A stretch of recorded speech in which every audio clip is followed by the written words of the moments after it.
make a cup of tea. What kind of tea are you drinking today? Oh, what else do we need in this world but calming tea like Tazo Tea, I chamomile? know. I know. This is Citrus Kiss green tea. Mm. Green tea is high in antioxidants. Mm-hmm. It also has the lotus blossom, which is here on my teacup, which is symbolic of lotuses only grow out of mud. Yes. I have a tattoo of a lotus blossom. I do not have a tattoo of a lotus blossom. Well, when the whole risk of infection passes, you might consider that. That could be your next move. Um, so I want to welcome to Tea Time, Tea and Empathy, my good friend here, John Chen. And John is the founder of Geo Teaming. Now, I had your bio all up here with me before we went into all of the chaos of trying to deal with the interface between Zoom and Facebook. They weren't really liking each other very much. As if we didn't have enough stress in our day, but if there's Right? anybody who's on the line now who knows how to handle extraordinary amounts of stress, it's you and I. Well, it's with a cup of tea. That's how we handle it. We handle it with a cup of tea, right? Okay. So I'm going to share your bio so folks know who you are. Meet the extreme leader, like that, the extreme leader of geoteaming. He climbs mountains. We should talk about that. Walks on fire, swims with dolphins in the wild, rides Harleys, organizes Super Bowl suites, and snowboards out of helicopters. Seriously? Oh, geez, man. John started geoteaming 22 years ago and is a recognized thought leader on digital team building. He is the John Wiley & Sons author of 50 Digital Team Building Games, a top-selling business book. John's clients learn how to balance the paradox of competition and collaboration. That's a tough one, isn't it?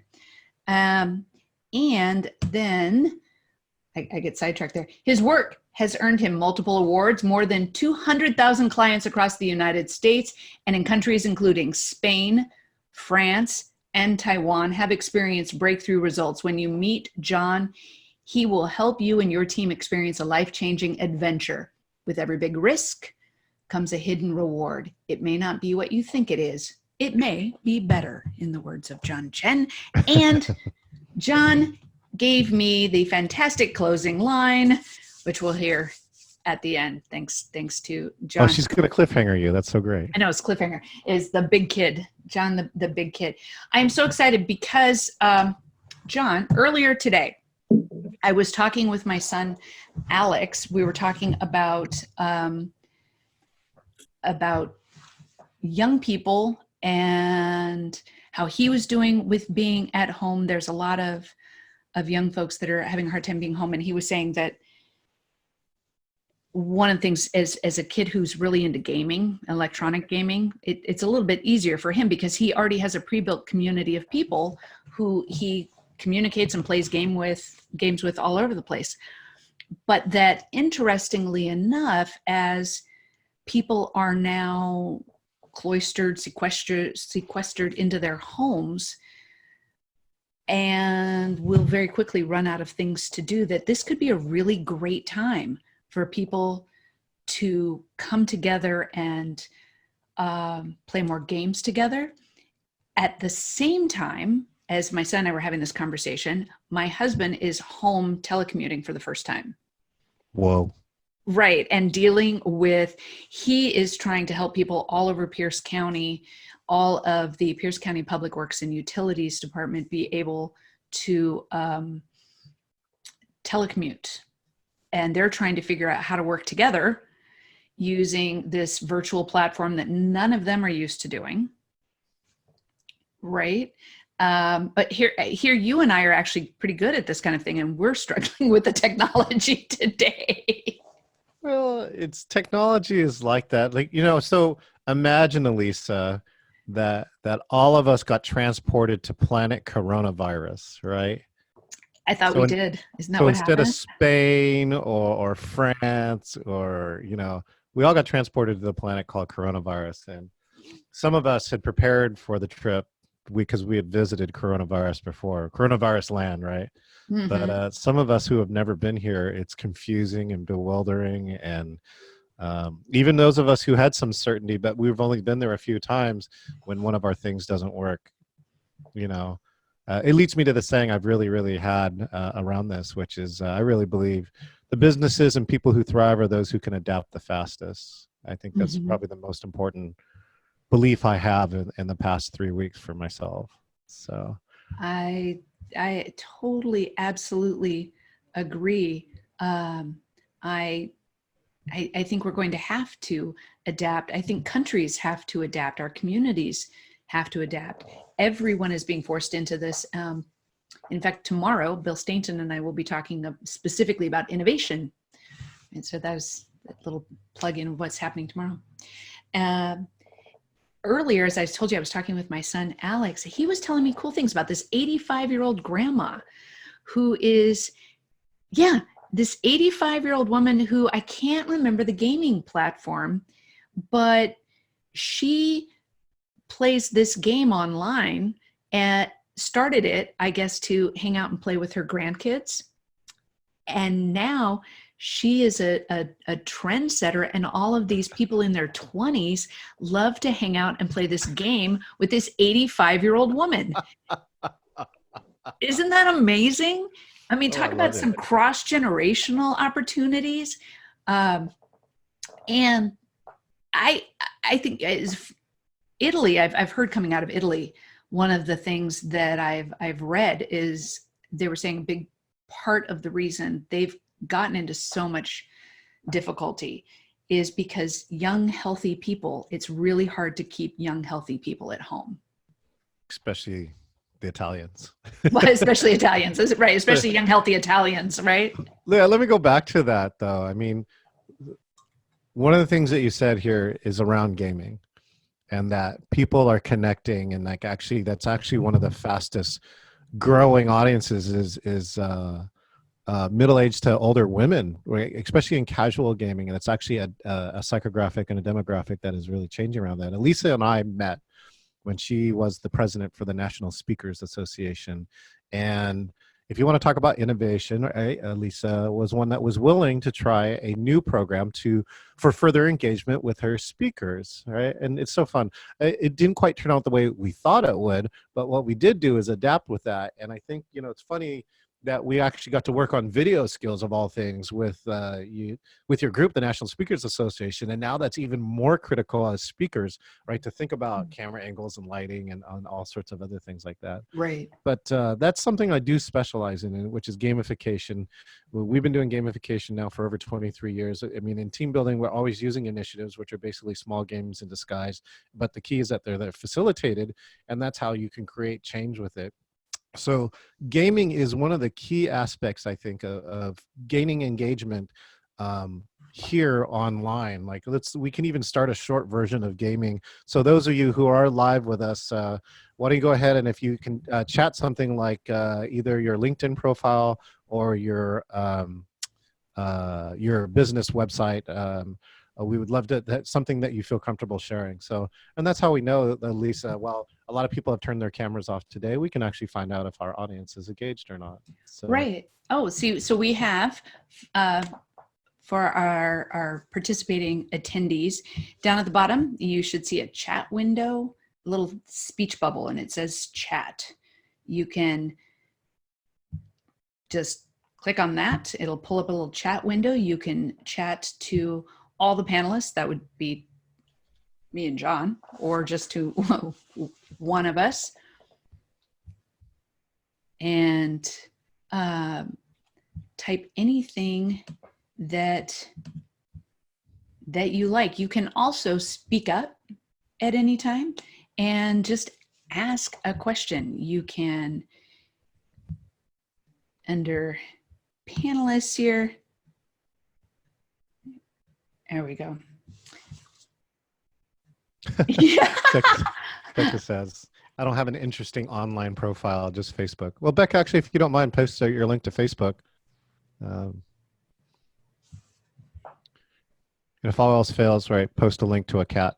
A cat meme. Right. Or you can just say hi. Yeah. Can we see you? No, we can't see you at all, Becca. Um, I don't know if Lisa, if you have the controls to turn cameras on, or Rebecca would have to turn her camera on. So right. I can promote to panelist if you want to be actually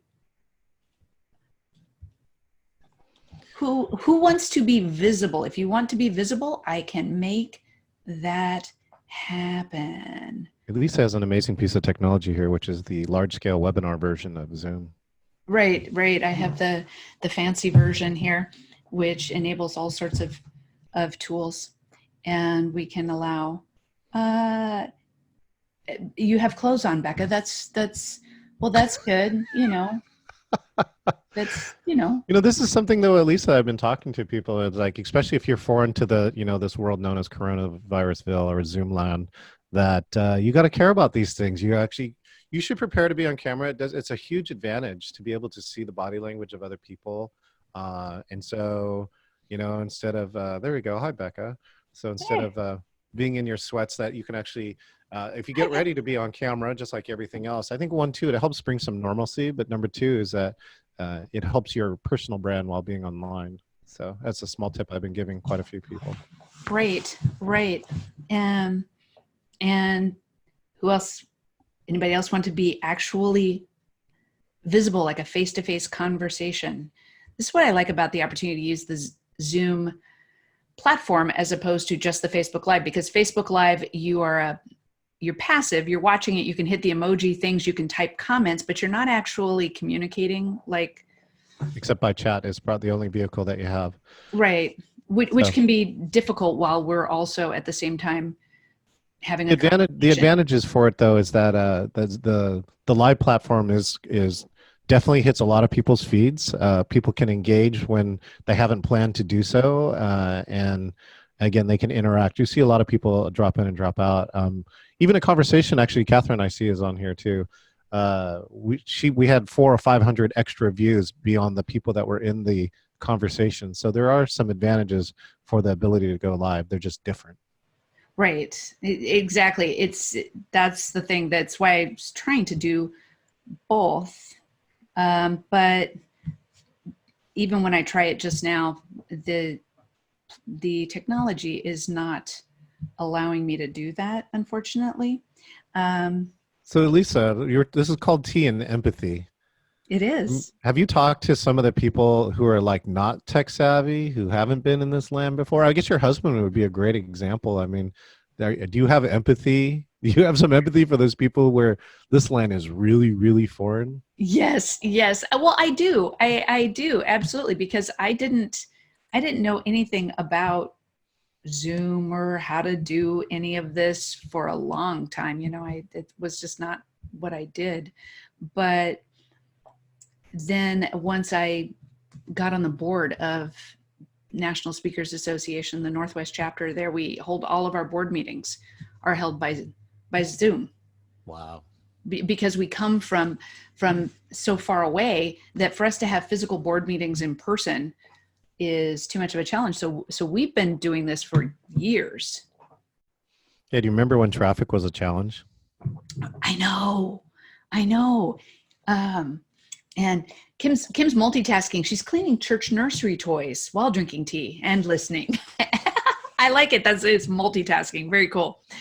Well, and that's we want people to be able to participate and listen in and in a way that makes sense for whatever's going on in your world at the time, which is why trying to be able to do it on Facebook Live is helpful. But then John and I can't talk to each other. And we're supposed to be able to. I know. I'm supposed to be able to co-host. There is a way. I know. There is a way. We'll have to figure that out. I know. We'll have to figure that out. In the meantime, however, so here's what I wanted to ask you. If somebody wanted to get started doing gamification with, and by gamification, it's like a fancy word to say just play together. And I love what you do, because I played for a living. I played dress up for a living. I used to tell people, my job's better than your job. I get paid to play dress up.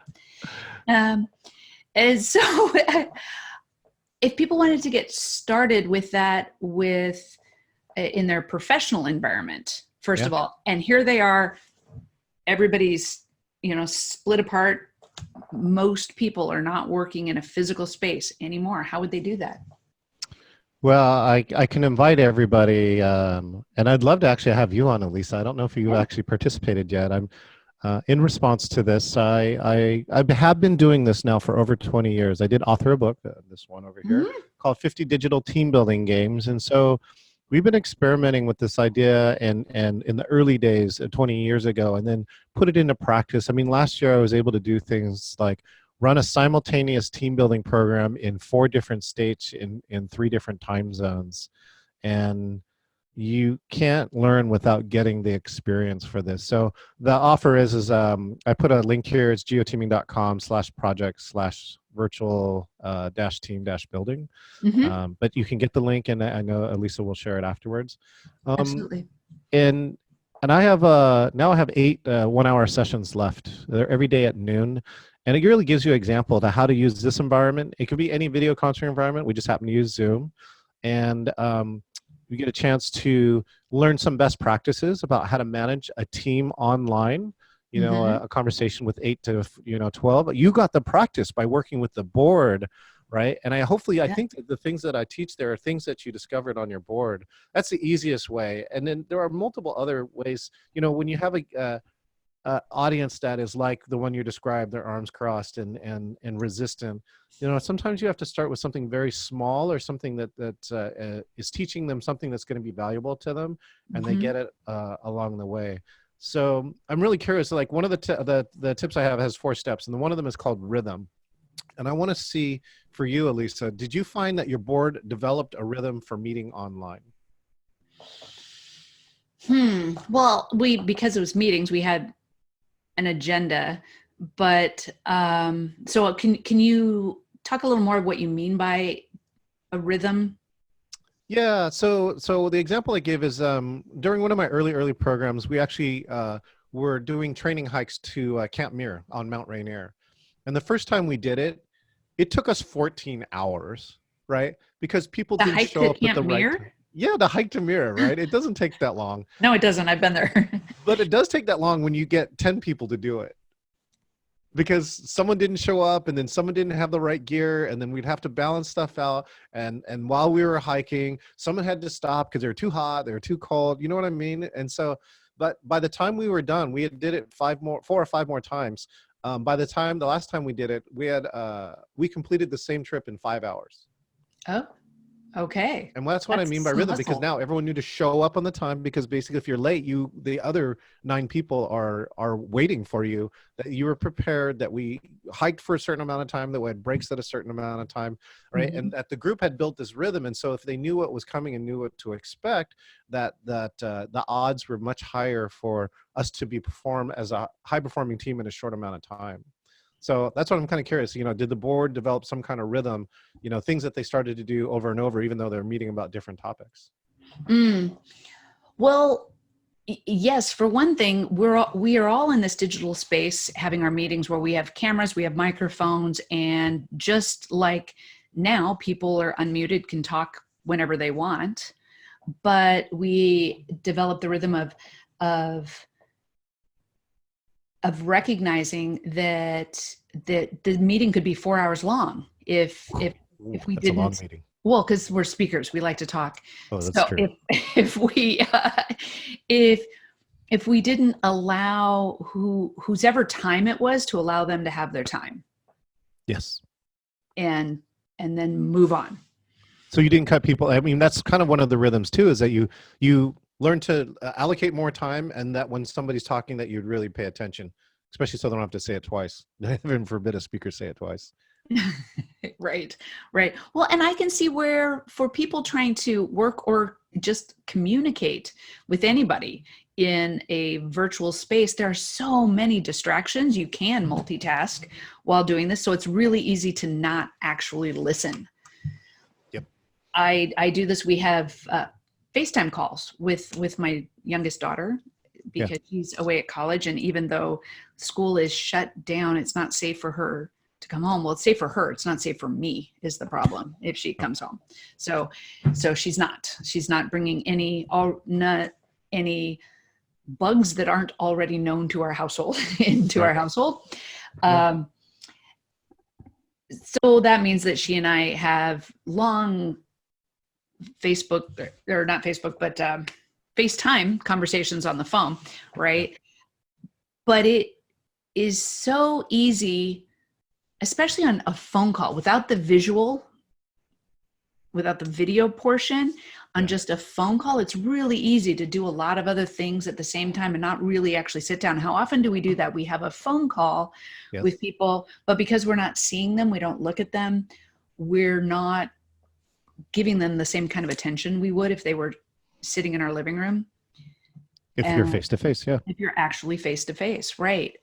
I had a conversation yesterday, in fact, with my husband, as all of these people in the county are moving to the virtual space, where somebody was talking about, well, we have to get people microphones and cameras, and Steve's like, no, if they can just hear each other, they're fine. And I went, no, honey, and here's why. You can have a significant advantage with this camera. This is, it's so something I teach is something called the theory of bandwidth. The theory of bandwidth goes like this, right? This goes to why do we communicate in the way that we do? Why should we consciously choose to communicate over the correct vehicle? And so what I mean by that, so low bandwidth things are like text and email, right? So it's just text. So it's, one, it's very easy to distribute to a lot of people. It doesn't take very much bandwidth, right? It's very easy to do. And you can, sometimes get quicker answers off of it. But what you can't do is communicate complicated information over that bandwidth. It is very easy to be misread, right, in text or email, even if you're a very good wordsmith or communicator. And so because it only has a limited amount of information. So the next piece after that is then audio, right? So a teleconference can be really valuable, right? If they're run in the right way, you can communicate a lot of information. A lot of people can go on, probably less than a massive email like a lot of people have been doing, but you can do it live and synchronous, and you can bounce information between each other, but you're only getting the audio. The next level in the bandwidth, right, is audio and video. And so that's what we're doing here. It takes a lot more bandwidth. It takes a lot more data to be able to see your face and see it here in real time. To see Becca, I wish you would fold my laundry, but that's what you're getting inside of here. And so it does give you a huge advantage when you can see on the cameras, especially in your team meetings, like something, it's Becca and Kim and everyone up, Peter and Catherine are here. You guys are listening in, so you guys definitely have permission to multitask because that makes you more effective. But if we were in a team meeting, I would have a different dynamic because I would want everybody's attention while we're meeting with our valuable time. So that's what you get inside of there. And then of course above that is like face-to-face, and face-to-face allows us to have almost infinite amount of bandwidth. It's just, we're not only getting audio and visual, but to me, I think we're getting some of those other things that we can't measure, right? This is like, we're getting feelings from people. For those who do have those, you're getting the environment that's inside of it. You're getting sometimes that higher information, right? You can see the words coming out of someone's mouth, but you can know that they kind of probably mean something else. And you're getting that intuition and other types of things. And I think that's what really happens in face-to-face. And so, your husband getting a camera, just those two levels, it's two totally different levels. And if they want to work at the highest level possible, getting the cameras will give them a significant advantage versus not having a camera. So that's at least my personal opinion. It's sure. Absolutely. Absolutely. And if somebody wanted to, let's say, okay, you're taking your team into the virtual space because you have to. Yeah. That's just the way the world is at the moment. Here's what I predict, that the things that we are going through because we're forced to go through right now, that it will change forever how we interact, because commerce and people's lives has to continue to function to the very best that we can, while we figure out how to get through this global health crisis. And we're going to learn some great things along the way, as you were saying earlier. Those those who adapt quickly are going to come out in a much, much better position. What kind of changes do you foresee this making once people move back into the in-person space, out of the digital space? I, I'm a big fan of unintended consequences. Do you know what I mean? Mm-hmm. I mean, China's already shown it. The pollution map over China cleared up in 10 days. Isn't that crazy? I saw Just, that. and as much as we value face to face, I mean, I've been a member of, was it the Green Meetings Council? And the amount of carbon we burn when we fly is quite high. I know we're speakers. I'm telling you, we do that for the infinite band space. But with the infinite bandwidth to be live with people, right? It's now even more coveted. But imagine how much carbon we could save. I believe that I'm a kid that grew up with the Atari, so I'm a Gen Xer, right? And the Atari, my parents, luckily they kind of encouraged me. They bought it for me, and they encouraged me. But they always kind of gave that, you're going to melt your brain kind of attitude with it if I played it too long. But here's what it's done for me, right? Is that like the ability to use computers and multitask and to do things, discover features with that and have reaction speeds that high, all came from that video game aspect. And so I highly believe that the way the kids are working now, you found one of the secrets. Watch how kids play, because that might be the future of work. The fact that they're on headsets doing stuff, multitasking, collaborating as teams. A lot of these games are 5-on-5, and they really have to communicate with their team or they lose. Those are the skills that are come online. I've already seen the future of like trade shows and fairs and job fairs where you have an avatar. Remember Second Life, where you walked around as an avatar and you talked to random strangers and they were all around the world? That might be what's next. And I think the greatest unintended side effect for that, though, is that like you, I am a person who spent a lot of my time traveling. Luckily, all of my kids now are graduated. I empty nested for the first time this year. But I did suffer some, meaning that I had to miss some things because I just physically wasn't there. Yeah. This, as already people have seen, is giving time for people to connect with their families. And what could be more important with that? And if the new reality after this allows us to stay more connected to those who we care about, then think about what a great place this is going to be. And so luckily my 3 kids so far have done incredibly well. Mm-hmm. And so I wonder how much more kids would thrive, when they get that really important modeling from their parents. So that's a little bit, I think, of unintended, but I think might be positive consequences of this whole thing in the new world, the new reality. You know what? I would agree. When I said I was talking earlier with my son Alex about gaming and how people can use that to connect. He was even telling me, oh, what is it called? You might know the name of it. Where people can go online to play traditional board games, because as he pointed out, if you don't own a really large board game collection at your house, now's not the time to go to the store and start buying some. That's not going to be one of your options. But you can go online and you can play with people all over the country, all over the world. You can play Monopoly or whatever traditional game. Becca, I want to read your comment here. It's one possible change, possible example. Employees will become more comfortable with the technology. Isn't that the truth? They may even see the advantages of being not tech into the job to help others. I work in a counseling department at a college. The counselors are all having to learn how to meet with their student clients with virtual appointments. Just had this conversation with another one of my kids the other day. They will be meeting with video, et cetera, in the future, and they may be more likely to do this with clients who are homebound. I think it widens opportunities to have access to things that were previously only offered in person. Yeah, one of the benefits today, I was at noon, I was on a session and a woman from Georgia called in, not the state, The country. And Oh, what? Oh, what? Wait. she The called in country, from Georgia. Georgia, the country, which, if you don't know, is slightly north and east of Istanbul or Turkey. Yeah, And That's she called in. It crazy. was 11 p.m. for her, but she's working with youth and trying, and her local Girl Scout troop, right? International Women's Day, let's go.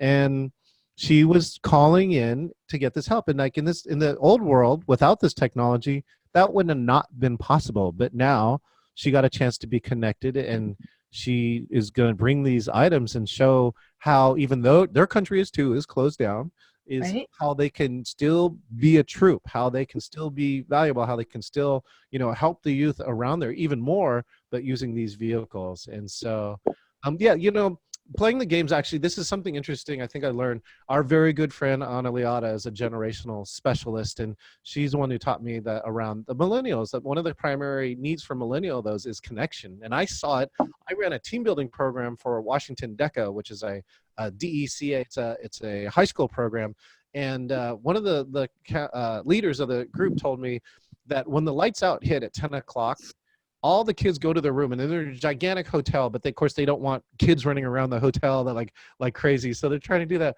But the kids still, after all day of being with each other, have this need for connection. They were hopping on Skype and Zoom and other connections like this at 10 o'clock and staying up for another 2 hours. That's how much they want to be connected, and that's how comfortable they are already doing it. Right. I love what you said earlier. Watch how the young people today play, because that's going to become how we work. Yeah. Which I think that is so incredibly powerful. I look at my kids, and they've all played games. I've never been a gamer. They all grew up with it. What? I know. What? I know. Throw down, and Lisa, we're having game night. We're I having know. We need to get it. Yeah, I video games, that sort of thing. I was never into it, and I think that it as a Gen Xer, I was just a little too old and female at the time during that time when it was very much male centric of playing video games was a very male centric thing. Where was that grandma, right, to talk to you now, right? I know, this grandma is awesome. I'll have to find out some more about her. I'm like, wonder if can I do a quick Google search, 85-year-old grandma on, because it's incredible. And you think about, so now you have all of these grandparents who are pretty homebound. Yes. And I'm thinking about all of the elderly folks at our church who are now isolated from each other. They have the opportunity for this cross-generational connection where a lot of times you don't have something in common. Playing a game together gives you a common focus, even if you don't have common interests or hobbies. You have a common focus for collaboration and competition, to play together, laugh together. And you can have kids. You've got, I picture the parents who are home with children during the day that are now, the kids are out of school, and the parents are pulling their hair out going, are you kidding me? Because my boss has told me to telecommute, and I'm actually trying to work still. And my kids are home. These are real examples of real people I've talked to. But now I've got kids at home, and they're driving me bonkers. Meanwhile, my mother won't stop calling me because she's isolated in her house. Connect the two of them.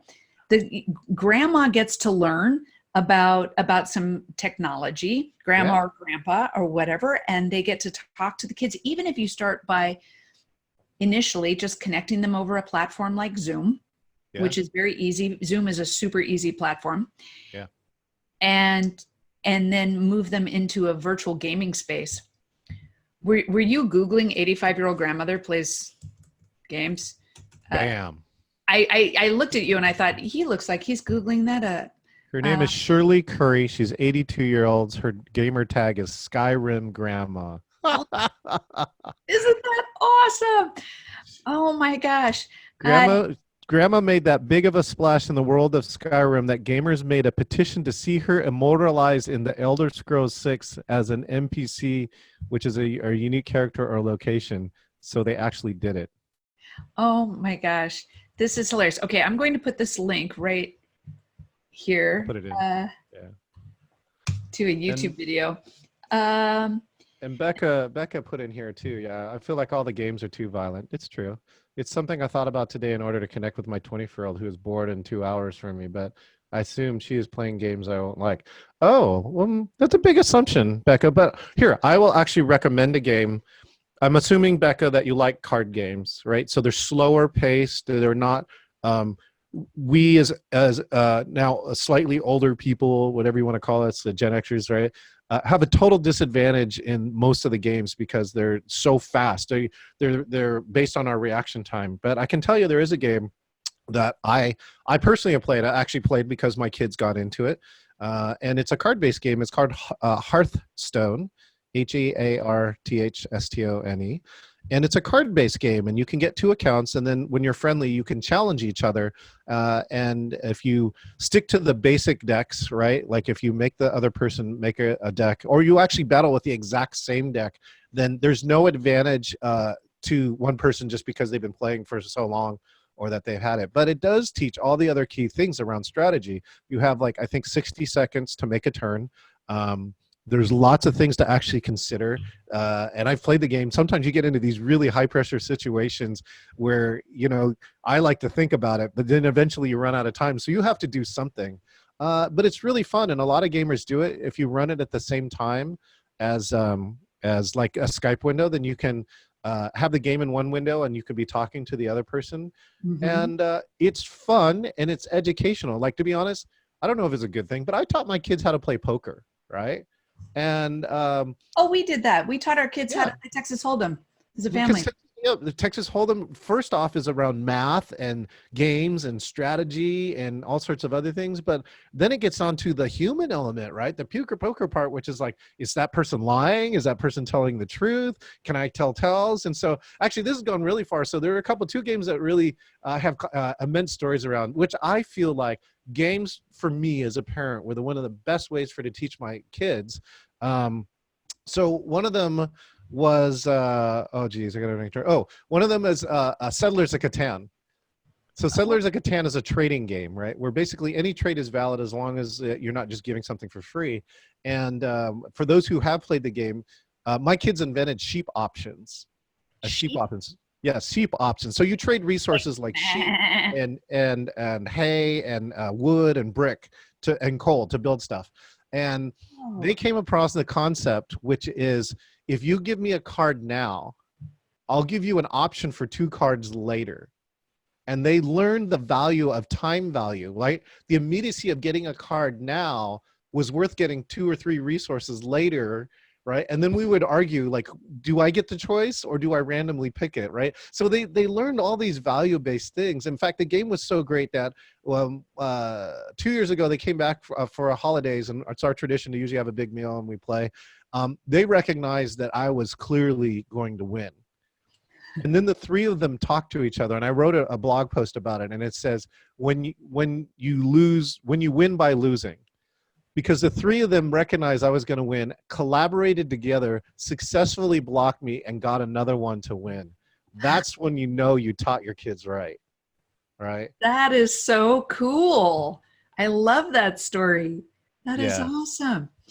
Well, and the other thing about it's been well documented, especially for older populations, elderly people who may be wanting to fight off or stave off Alzheimer's. It is well documented through research that problem solving, that kind of creative problem solving, builds your neural net. Yeah. And is fantastic for your brain. Makes you think, right? Yeah. And you're helping pathways, and you're helping make decisions and pathways that others may not. It may sound obvious, but until you play those games, you don't get those strategies, right? You don't see clear ways to win. You don't see strategies, around it. Even my daughter, who doesn't necessarily have that super competitive part, she's done some really cool crafty stuff. One of the other games is oh geez, I have to look up the name. Hold on a second. It's a little bit like there are spies and there are oh, it's called The Resistance. I know for sure. It's called The Resistance, and it's a card-based game, and you are either a part of the resistance or you're a spy, and the spies are bad and the resistance is good, and so you got an identity and you can't tell anybody, and then you have to, if you're a spy, you're trying to get 3 failed missions, which basically said you put a spy on the mission by accident, right? And if you're the resistance, you're trying to get 3 good missions so that you put all your good people on here. And the level that my kids have taken to this, right? One of them, they had to find a way. 2 of them were spies and they both got put on a mission, and they had to secretly communicate with each other that only one of them could vote against the mission, because if they don't communicate and they both vote against the mission, it's very high odds that they're going to get flushed out.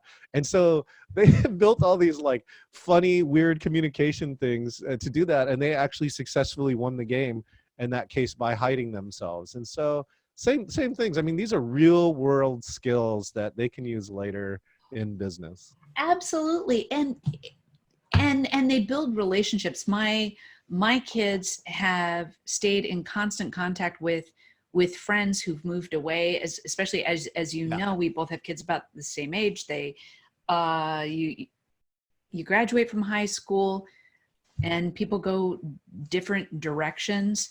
My oldest, her best friends joined the military, he's in the Army, and I'm not even sure where he's at right now, but they communicate almost every day because they play online together through Steam. Is it Steam? Yes. Yes, Steam. Steam is one of the, and that's actually a company based in Seattle. Is it really? I didn't know that. Oh yeah. Oh, yeah. Seattle rocks. Seattle rocks. Power to the Northwest. Yeah, they've stayed in contact with their cousins. So how often do you have a family where you've got one cousin who's 23 years old who hangs out playing games with another cousin who's 15? Oh, I know. It's so great to see. Right. It's because they play games together. So it really, game playing is inclusion, because especially if you're playing digital games, it is inclusive of so many different kinds of people. I think it's in different ages, different backgrounds. Fantastic. I was thinking earlier about companies and organizations and team building from that standpoint. Right now, while the whole world has kind of hit a pause button, is a great time for people to play games with their coworkers, to forge deeper relationships, and to also, we were talking about that, building the neural net that all that problem solving does here, is to really beef up people's creative problem solving abilities. Okay. So Alicia, you're right on. So let me give you, can I give you the culmination of 23 years of professional team building? Yes. This is what you can get on this call. Becca might even look at me. I know. Okay. So we do team building. Normally it's a high-tech scavenger hunt when we used to be able to touch each other. Right. Back when we used to get within 6 feet of each other. Exactly. And that was actually encouraged. And so, but the key here is that we have 2 goals. Let's say there were 6 teams, kind of like that what we have on here. 6 teams that are competing with each other. So my team is competing against Elisa versus Becky versus Catherine. But also all the teams need to collaborate together. So there are like at least 60 to 100 missions. And if we complete every mission at least once, then there's something that we can all win, a company goal, right? It's kind of like if a company collaborated together and achieved a company goal. Mm-hmm. So given these 2 goals, we've discovered this law of 80, 19, and 1. 80, 19, and 1. Okay. This is applicable too, because I visited and conducted these programs in Barcelona, Taiwan, Shanghai, Marseille, France, Saudi Arabia, Victoria, Canada. And so I really feel this is universal to my personal 23 years of experience. When given these 2 goals, 80% of the teams go completely competitive, Elisa, right? Elisa tells Becca to take off, right? Catherine shuts her video off and walks away. I offer to Kim and she says no. And that's 80% of the companies in the world. In listening to this call, you can already be in the top 20%. The top 20%, if you just collaborate with one other team. So in 19% of the programs, 2 or more teams might collaborate. They might share some information, like, we'll share you information about these locations. We'll share answers for there. And so they start collaborating together. But that's 19%. But in the history of the game, only 9 teams out of 2,100, 9 teams out of 2,100 have ever achieved the highest score possible. This is less than 1/2 of 1%. And Wow. what I really found fascinating and frustrating is in the last 6 years, no company across the world, right? And it's about 100 on average a year. In the last 6 years, nobody has solved this game I invented, this simulation I invented. And it requires cross-team collaboration of the highest order. So I really feel that people are not getting better in this category. They're getting worse, Elisa. These are companies. These are high, well-known companies too, across the country and many other pieces. And the last team that figured it out was over 6 years ago. And so first I thought I was a genius. Well, that would be the obvious go-to.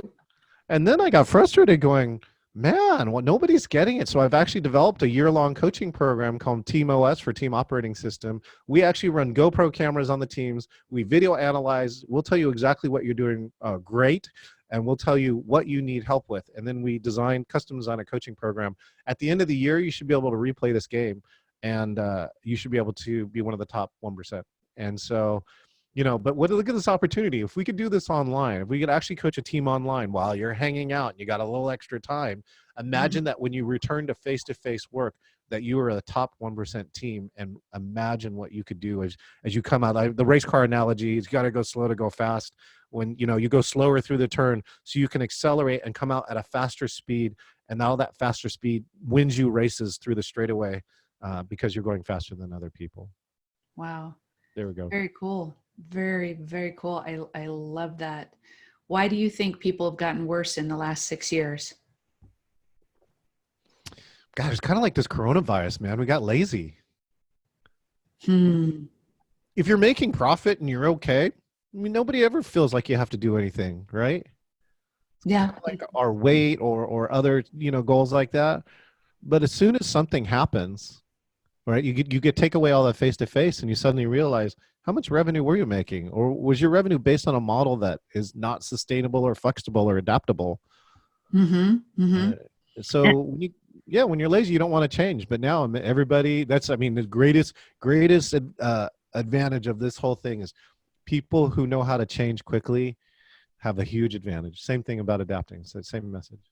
So do you think that millennials will be better at adapting? Because so far they're not generally in top level positions in companies, just by age and the age at which you progress through an organization. Well, here, I'm going to give the light and then the heavy answer. Okay. The light answer is I did see an article on millennials which are like, if I'm going to die, I'm going to have a great time. You know what I mean? These are the ones who, to be honest, I think are being irresponsible. They are taking advantage, though, of a unique opportunity. One of my life, missions is to do something that everyone else is not, right? That's just how I'm wired. And so they can pick up cheap airfares and go around the world and do things. And that's what some of the young travel bloggers are doing. Now, this is not everybody. This is actually a small percentage, but that is kind of an attitude that is out there. I think the spring break thing I saw online was a little bit like that. I'm like, hello. So, but I will do this, right? Let me ask this question to you, Elisa. What do you feel like was the defining moment of your childhood? Defining moment of my childhood? Yeah, 1 to 8, 0 to 18-ish or so. Defining moment of your life-ish, besides this thing happening right now. Besides this, well, of my life, I'm not a fair example of that, because the defining moment of my life was getting body slammed by a semi, and not everybody's going to do that. But okay, well, then let's stop there. That's a good one. And how old were you when that happened? I was 46. Okay. Okay. So yeah, again, so what about, I'm thinking about a general event that affected a lot of people. So not just you now. Oh, well, that affected a lot of people. I mean, 9/11 made huge, Yes. huge defining differences. Catherine says that hers was at age 12. What happened at Oh, age 12? Catherine, if you can share by chat or live, what's your defining event? Yeah, what happened? We'll see if she chats away. But so what, the reason why I'm kind of getting at this, I mean, mine is 9/11 too, right? 9/11 defined a whole generation easily. Yeah. This event, to trying to get back to your millennial question, I believe this coronavirus is going to be a defining event for our millennials. They will grow up knowing this event occurred to them while they were at a key age, and it changed what they thought or what the world was about.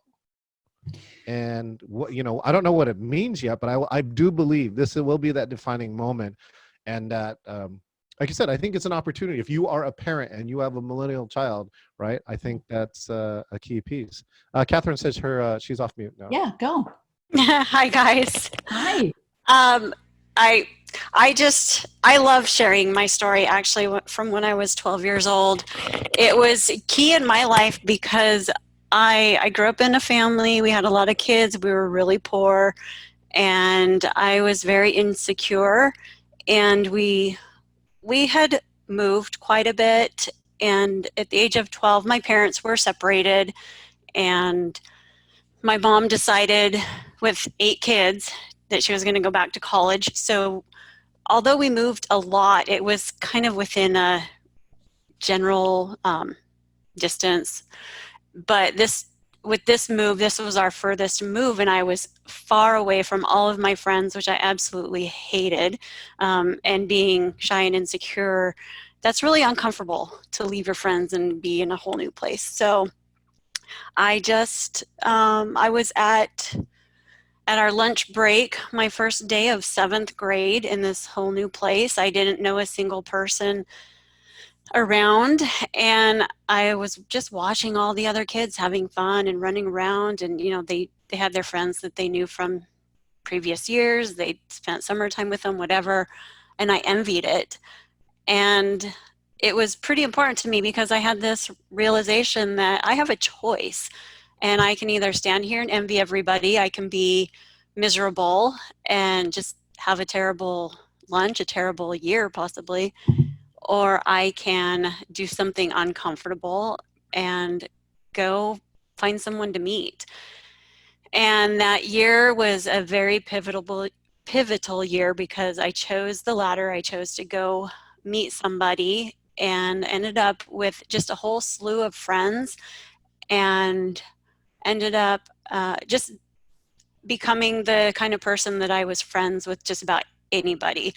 And you know, it was the spiral effect. Once you do something difficult, you succeed, you feel good about yourself, you become more attractive to people, and the more attractive you become to people and more people like you, the more confidence you gain, et cetera, et cetera. Mm-hmm. And so that was really the start of me being able to, well, to get up and do what I do now.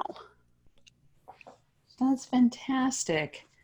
That isn't that interesting that it was one choice that you made to put yourself out there Mm-hmm. that changed the entire trajectory, because you can see how that changed the whole trajectory of your life. Absolutely. And from that point on, I've welcomed getting out of my comfort zone. Wow. So so you're going to start playing video games now? Is that what we've now? My kids would be delighted if I did. I'm the one to teach you, Catherine. Not only will you play, you will win. Okay, now that would be hilarious if I sat down with my kids and just kicked their butt, and they're like, "What? What?" All I ask is the video of their facial responses when you crush them. Yeah, Right. That would be incredible. I think that's, well, you know what? If ever there was a time to take time to learn, it kind of seems like now might be that time. Actually, Lisa, I'm going to share a side story to that because now you did remind me about this. So I teach something called conference gamification, where we run a game at a conference. Remember those things we used to go to when we'd all show up live and visit expo booths and Oh, touch right. There were tables? conferences. Remember That's that? the Yeah. thing. Yeah. So we actually run a game. It runs on a cell phone, right? And it encourages you to visit all the booths. And so, and we'd run it over conferences. So speakers like Elisa would be a mission and meeting other people. So most of the conferences they're around network and education. So, anyways, this guy from Reno played my game kind of partially the first year. He goes, oh, I kind of looked at it. I did 2 missions. And the next year he came in. He goes, okay, I really want to play this game this year. I want to win this thing. So he like got serious about it, went through all the missions, and he was the top winner for the year. So the next year I come back to the conference, he came back to me and he goes, John, I want to say thank you. And I'm like, okay, you're welcome. But for what? And he goes, because you got me into gamification. I'm a Gen Xer and I didn't really think was a gaming, but I am competitive. So when I played your game last year, like I totally get why it's more engaging. But here's what's really key. Because you got me into gamification, I did go home and ask my kids to start showing me their games so I could play with them. And he goes, I'm telling you, a year later, I have a relationship with my 2 kids that I never had before because I learned how to be open to the games that they're playing. And he goes, I thank you, John, because you kind of opened that door to gamification. So Oh, that's there you go. that is an awesome story.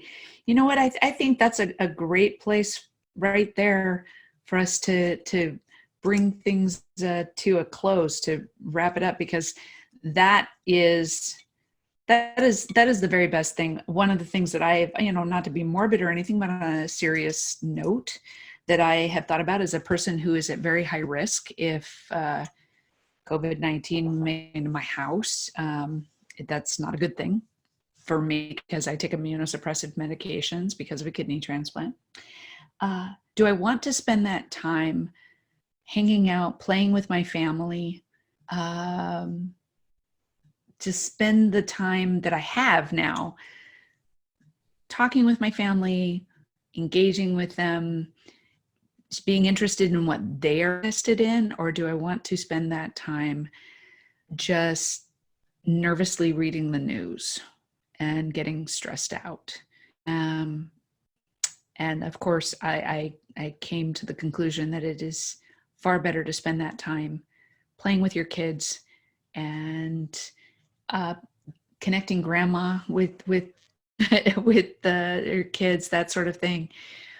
To love on the people who are in your lives is the highest priority, and there's no better way to do that than to play together. So, Lisa, yeah, thank you so much for this. You have to think about this for 80 minutes. We haven't been looking at news feeds. We've been looking at each other. So, if you want any more encouragement to continuity and empathy, that's it. That value alone, I know is worth it. This Sunday I took a car drive after I had to deliver a car to my son who came home from college. mm-hmm. And I took a beautiful drive out in the Northwest, which was sunny. And it was spectacular. It was 4 hours. I didn't look at the feed, and all that news is going to be there. The next breaking news story is always going to be there. Yeah. But will the tea and empathy that comes from taking a break, will that be there? It won't be if you don't take the break. So Right. Thank you so much, Elisa, for hosting this call. Thank you. And John, if people want to get a hold of you, tell them where to do it. geoteaming.com, geoteaming.com. It's also in the chat. And feel free, I really encourage you to look at my online programs. If you want to see my work in the world and experience it, 1 hour, that's what somebody said today. He goes, I can't believe I was completely engaged online for an hour. And, that's what I encourage you to do. And if not, I encourage you to do the other thing. 5 o'clock on Friday, I host an event professional happy hour, but all are welcome. If beverages is your therapy, get a beverage and come join us. That's all we require is you have a drink, and it is the funnest. People right now are looking forward to that call because because it's the break that they need. And Right. so That's right. That's why we get together. You can get together with tea. And so thank you to absolutely everybody for joining us for Tea and Empathy, because we understand sometimes life hits you like a truck. Sometimes the truck is full of coronavirus. See you tomorrow, where I will have Bill Stainton on talking about innovation. Join me tomorrow. Encourage the registration for when Facebook Live is not speaking to us. So, all right. Thank you. Tea time out. tea time out. Thanks again, Lisa.